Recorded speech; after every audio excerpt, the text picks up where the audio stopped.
G'day folks, and welcome to another tutorial. Today we're going to be looking at the data conversion instructions in MMX, and converting data types in SIMD is usually called packing and unpacking. So packing is converting large types to smaller ones, and unpacking is converting small types to larger ones. Okay, so there's a whole bunch of instructions in MMX that do this, and they all take the same sort of operands. So there's two operands for each. The first can only be an MMX register, and the second can be an MMX register or a 64-bit memory operand. Okay, first of all we'll look at the packing instructions. So this is converting from large types to smaller ones, and all of these in MMX use saturation. So when converting from D words to words, there's only signed saturation. But if you're converting words to bytes, then you have a choice of using signed saturation, which is saturating from -128 to 127, or unsigned saturation, which is saturating from 0 to 255.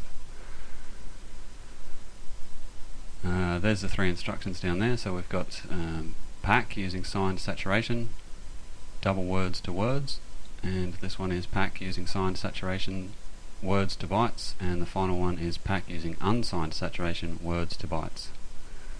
It's strange, but the words in this final one, despite the U here, are seen as signed.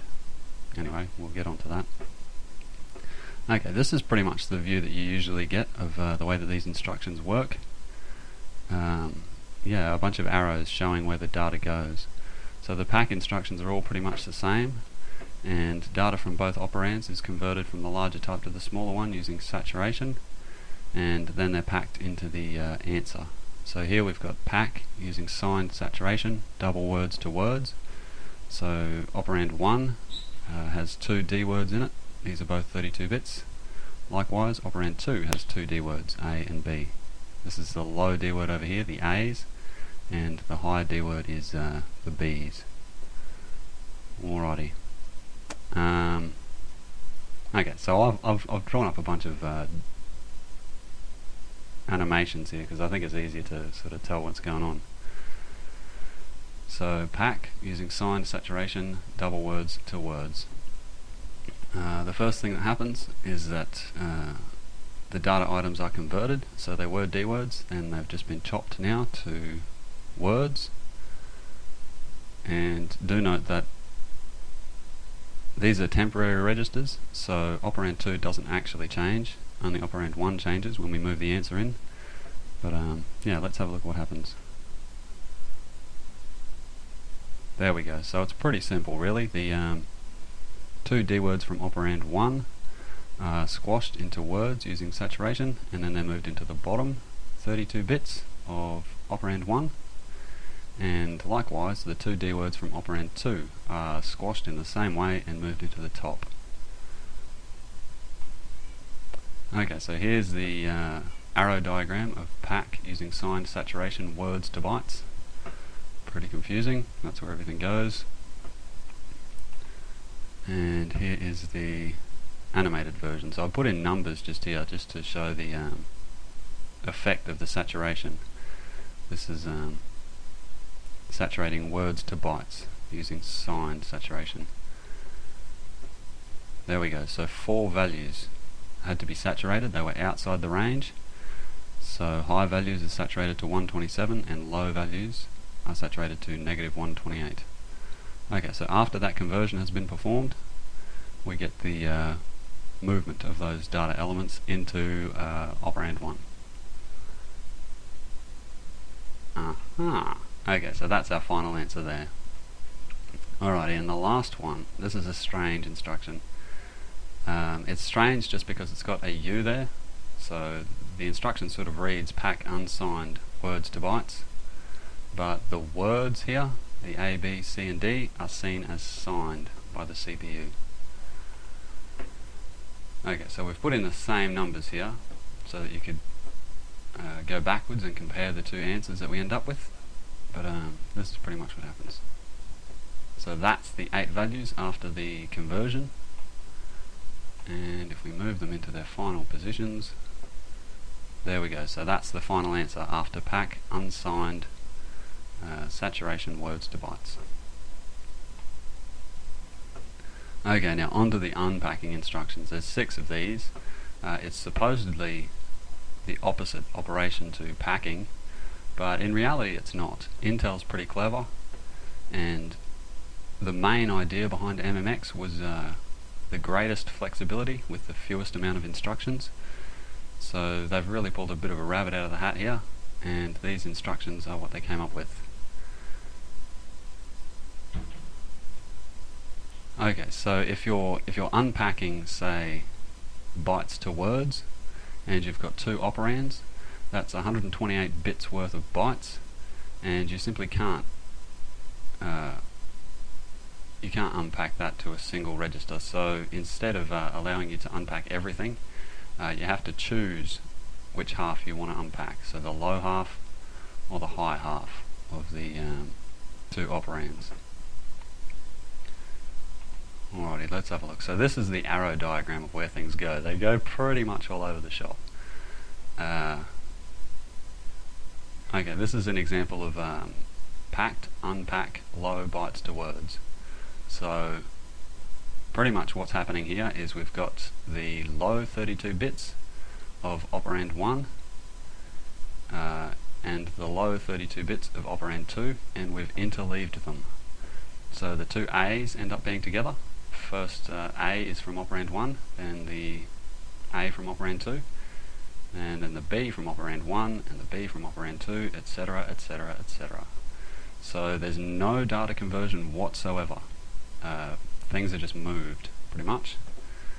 And if you want, you can think of this result here as being converted to words, but maybe, as we'll look at later, maybe you're just using it to move data around. Yeah. Okay, so here's an animated version of exactly the same instruction. Packed, unpack, low bytes to words. Pretty simple, really. The interleaving is probably the only confusing thing, but yeah, I think it's not too bad. Okay, here we've got packed, unpack, low words to doubles. Exactly the same thing happens pretty much, just with bigger data types. So these 2 A's here, this A will be first in operand 1, then this A will be second, and together they'll constitute the D word number 0, or the bottom 32 bits of operand 1, and then we'll have the 2 B's together. Let's have a look.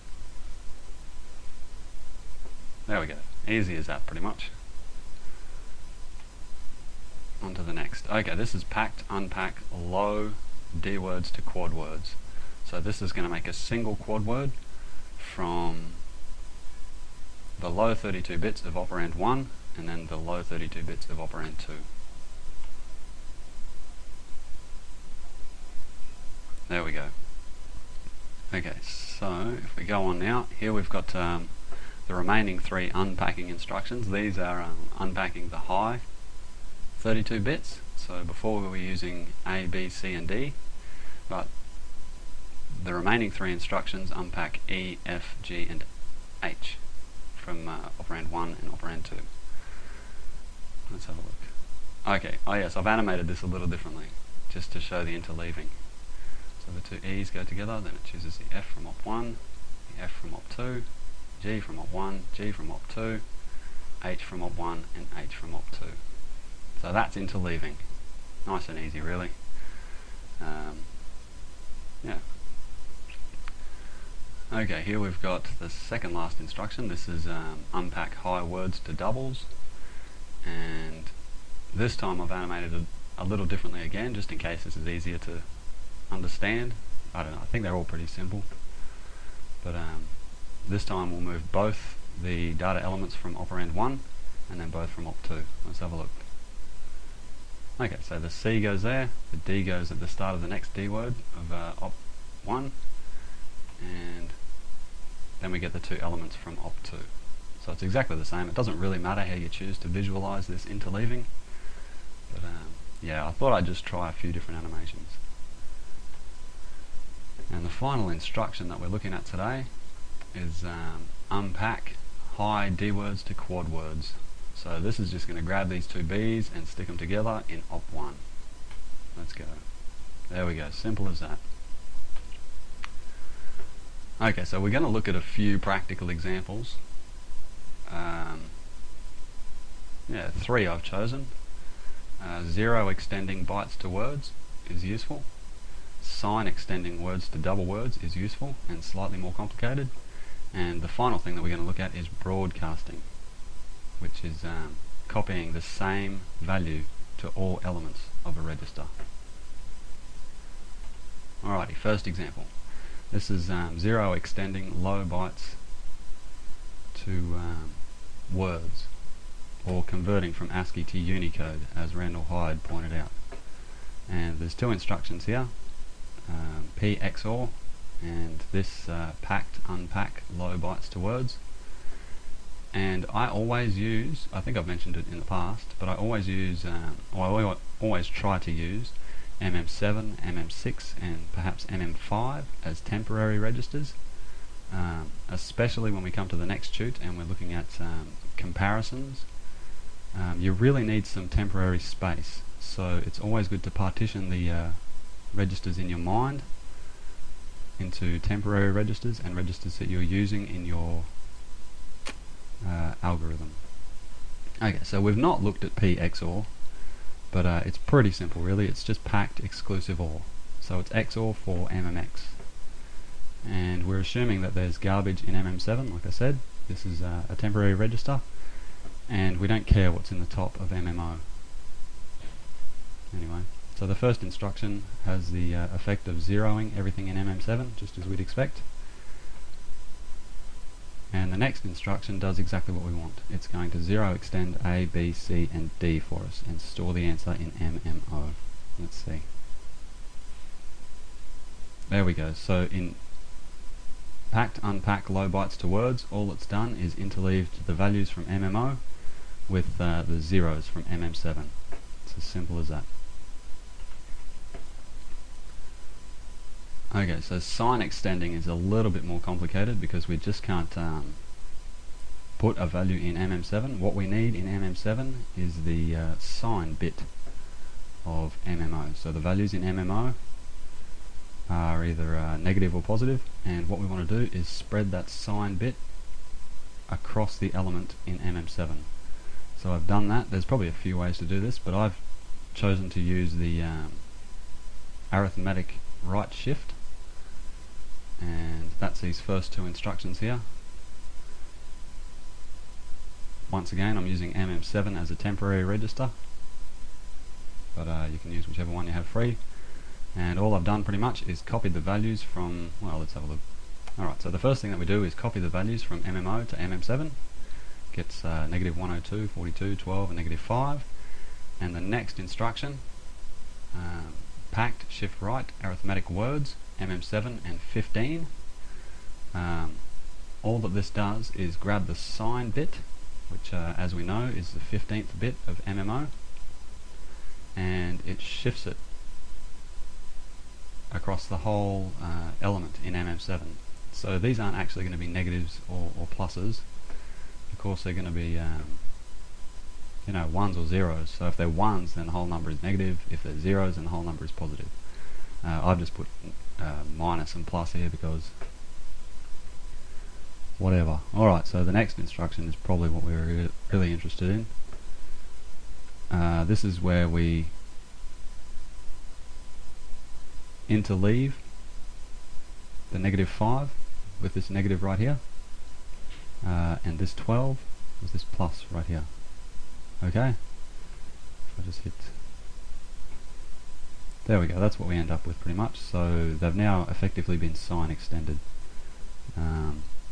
Yeah, this negative symbol here is going to be all ones, so that negative 5 is going to stay as negative 5, and this 12 just here will be beside a bunch of zeros, so it's going to stay as 12. And if you wanted to sign extend the top 2 just here, the negative 102 and 42, all you'd have to do is change this L right here to an H. So it would be pack, unpack, high words to doubles. Good stuff. Okay, so the final example, this is where things get a bit confusing, but this is really cool, I think. So the operation of broadcasting was added to later SIMD instruction sets, but by MMX time, this is like 97 or 96 or something, we didn't have it, so we've got to be a bit clever. To broadcast is just to copy the same element or the same value to all elements in a register. So for example, maybe we can copy 7 to all 8 bytes of MMO. That would be the same as saying that you want to broadcast 7 to all bytes of MMO. And you can do it with shifting and ORing, but this is a better way to do it. This is a quicker way to do it.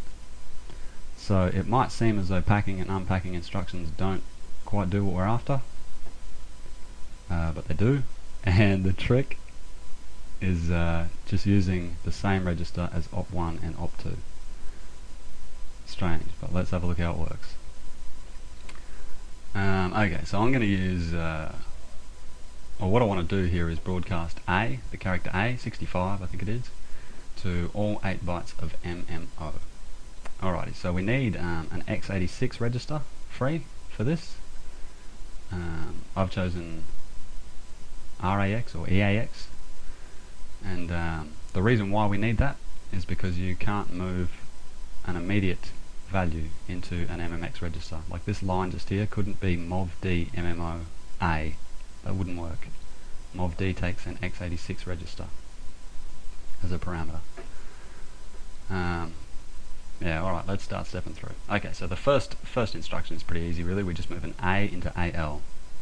There it is down there, and there's garbage in the rest of EAX. MMO has garbage at the moment. Okay, the next instruction just clears the top.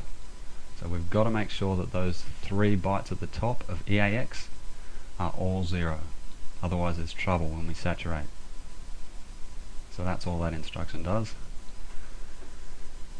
Okay, and the next instruction, MOV-D, as we're well aware, copies EAX into the bottom of MMO, and it also clears the top of MMO. It doesn't happen to matter at the moment, but yeah, I just want to mention that because that might trap people at some point in the future. MOV-D clears the top of the MMX register to 0. Alrighty, but here's where the fun starts. So we're done with EAX at the moment. For the time being, we've just using MMO as both operands to these packing and unpacking instructions. And let's see what happens. So the first one, pack, unpack, low D words to Q words.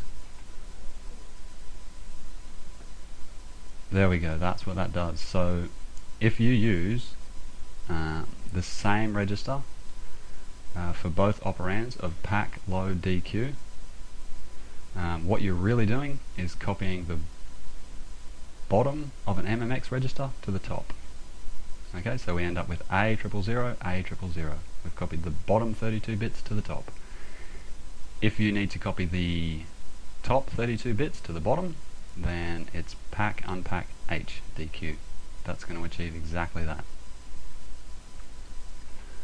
Alright, that was weird. Now we've got 2 A's in MMO and 2 A's in MMO as the first and second operand for pack using sign saturation D words to words. Let's have a look at what this does. So that's exactly what we wanted. We've now got 4 A's for some reason in MMO, which is gold. Okay, moving right along. This is what our operands look like now. We've got the 4 A's as the first operand, we've got the 4 A's as the second operand. If I click, there we go. So we've done exactly what we wanted. We've broadcast 8 A's to MMO.